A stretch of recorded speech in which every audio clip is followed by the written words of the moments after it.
Hello everyone and welcome. In this video I'm going to be sharing my thoughts on the second episode of NOS4A2 or NOS4A2. I'm still not really sure how it's pronounced, so please let me know. I won't be holding back on any spoilers as is the norm with my videos, so let's begin. And apologies for being a sweaty mess. It's really hot again, or well, it's hot for me anyway. But anyway, let's start. So if you watched my video in which I talked about this show's premiere, you'll likely remember that I talked about how weird the opening 5 minutes were. And well, not to be outdone by the first episode, this week's introduction is, dare I say it, even weirder. The episode begins at the janitor's house, and I say house, it's actually more like the inside of Scotty G's cupboard. Anyway, the last we saw of this janitor, he was eyeing up an advert for Christmasland that was found inside one of the comics that Vick gave him. Turns out that this dude quite fancies himself as a Christmas elf, so he proceeds to write up his application on a typewriter. He then sends off his completed application and gets a generic reply from the company's CEO, which says, "Sorry, we only accept online invitations." And then the episode ends. Thanks for watching. Bye. Okay, that doesn't actually happen. What does happen instead is that as soon as Bing finishes writing up his application on his typewriter, Christmas music begins to play in the background. Bing goes upstairs and he sees his dead mum and dad dancing together. As you do. Daniel then appears out of nowhere and nearly breaks his arm. I guess he now has superhuman strength. You know, maybe some of the presents that he got from Charlie contained steroids. To be honest, this opening really confused me, which was why I was kind of relieved when it was revealed that it was just Bing having a bad dream. Bing wakes up from his nightmare, and you'd forgive me for thinking that things were gonna be a bit more grounded from here on, but nope.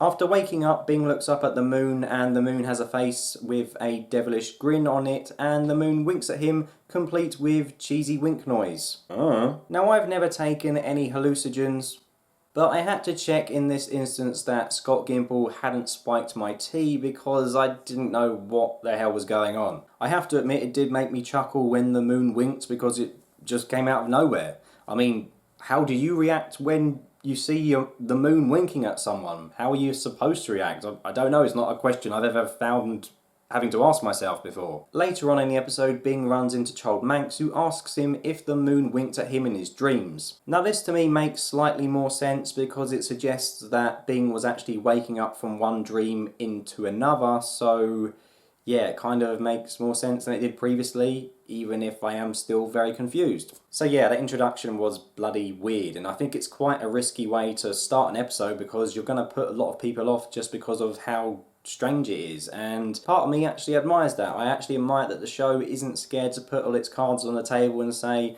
we're going to go full out in the first 5 minutes so you know what you're getting yourself in for. If you don't like it, don't watch it, and if you do, carry on. So I think that's kind of a brave decision. And we'll see by the end of the season, I guess, if it pays off, if the show hasn't been cancelled by then. I mentioned a moment ago that Bing ran into Charlie, and I'll quickly cover them first before then going on to the other coupling of this episode, that being Vick and Maggie. So I got this impression of Bing that he was quite a nice guy, but he was just stuck working these crappy jobs. So when Charles rose up in his Rolls Royce and, you know, all flashy clothes and a flashy car and offers him another job, despite the fact that Charles is incredibly weird, I can understand why Bing would want to go with him instead of staying where he was scrubbing off cock-shaped graffiti. Even though the ensuing conversations that play out between Charles and Bing do border on being a bit too absurd and just unbelievable, it kind of works because Zachary Quinto, who plays Charles, is bloody brilliant. Charlie says a lot of sinister things when having conversations with other characters, and these things should really set their alarm bells ringing.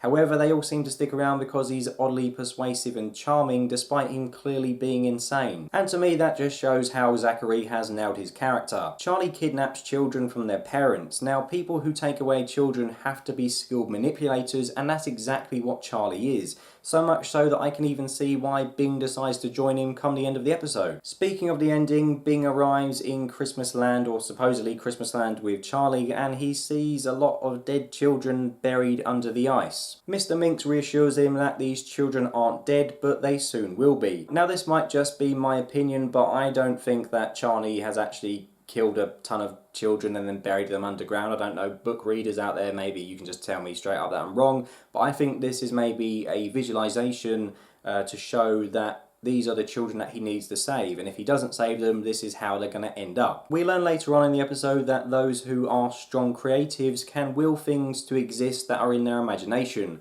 so perhaps this is just a creation of Charlie's from his mind. At the moment, I'm enjoying seeing Charlie on screen, and one of the reasons why I'm enjoying his character so much is because at the moment I'm kind of struggling to decide whether he is an evil villain who, you know, just is pure evil, or if he does in his head actually believe that he's doing the right thing, and that kind of makes him more interesting to me. On one hand, he said that he saved children from abusers and perverts, and I think we can all agree that that's a good thing. Yet, on the other hand, he's made orphans of countless children and then kidnapped them. I mean, we saw him take Daniel in the premiere, but let's not forget, we don't really even know what Daniel's parents are like. It's implied that they are neglectful because they ignore him whilst they're trying to have sex, but we're making a rather big assumption as to what they're really like based on one incident. I mean, you could argue that they were being horrible in ignoring their son whilst they were trying to get it on, or you could just say, well, you know, the kid's old enough to sleep in his own bed, they were right to tell him to go. So yeah, it goes both ways really. And anyway, when you think about it, is ignoring a child for a quick shag really enough to warrant being killed? Sure, you could make the argument that it was morally wrong, but it's not like these two were as bad as Joseph Fritzl. I mean, if they were, they would have just invited Charlie to join them in the bed. Wait. That's wrong. Perhaps more will be revealed about Daniel's family as the season goes on, but at the moment we're sort of taking this one scene in faith, and we're asked to sort of believe that they're bad parents and that they're all bad parents, these people that Charlie is killing, and he forgot his name, but we don't know that. We've only seen a brief scene of them.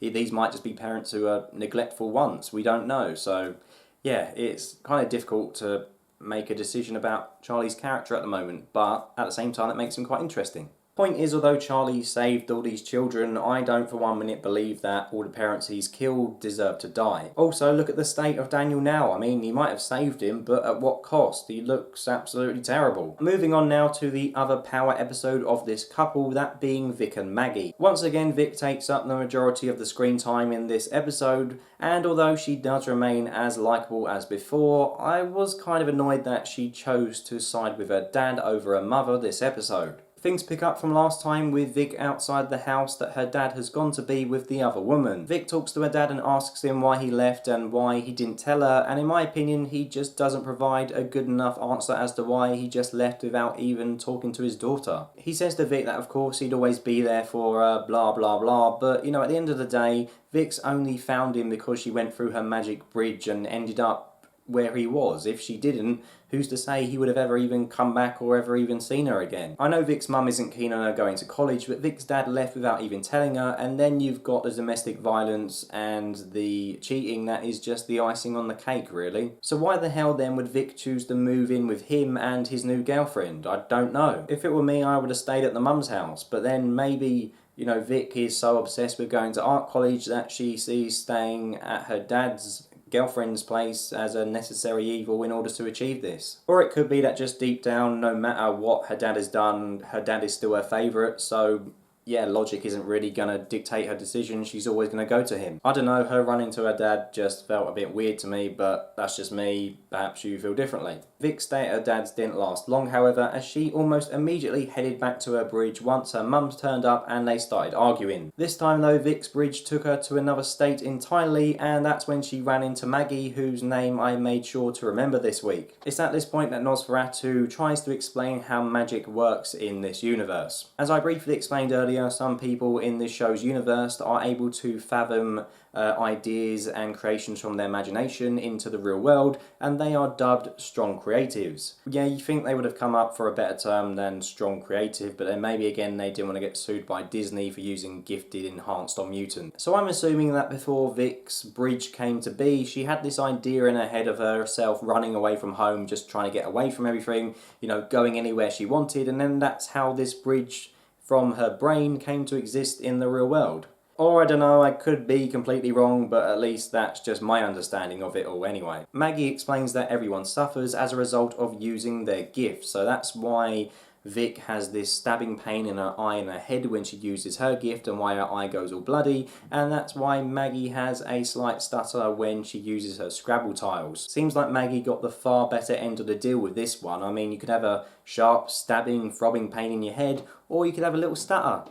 I know which one I'd choose. Unfortunately, Vick and Maggie soon part ways after they meet, with Vick not wanting to go help search for Daniel. Of course, I get why she didn't want to help a girl she'd just met find a boy she'd never met using powers which scared the shit out of her, but it didn't stop this outcome from being incredibly predictable. I mean, how many TV shows or films have you seen when the character who gets their powers or their gift is then assigned some task and they then reject the task because they're too scared or overwhelmed, only to then change their mind later on? I mean, look at The Force Awakens. When Rey first gets the lightsaber, she has the vision, is scared by it, runs off, no, I don't want to do this, and then she finally accepts her fate at the end and fights Kylo. So it's a trope that's used all the time. I'm not saying that it's necessarily a wrong thing to do, because in this instance it does make sense, but it's kind of disappointing because it feels to me a bit like wasted time, because I'm going to stick my neck out here and I'm going to say that I know Vick will eventually go back to Maggie and help her, and yeah,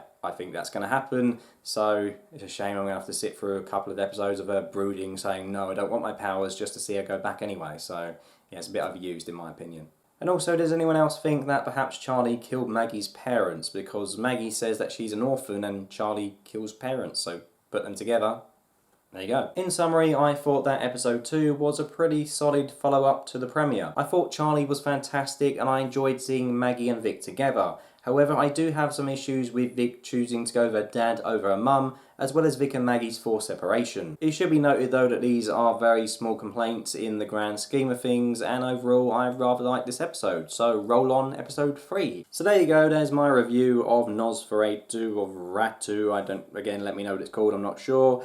And yeah, let me know, do you agree with me, do you disagree with me, did you like this episode, did you not like it? Apologies for it being very late in the week. I did explain on my community post that my daughter hasn't been sleeping well at all, which means in the evening after work when I usually record, I haven't been able to. I was hoping to actually record this video sort of the day after the Fear one, but I just haven't had a chance. I've been quite busy at work, so apologies for that, but I'll try and get these reviews out a bit quicker in the future.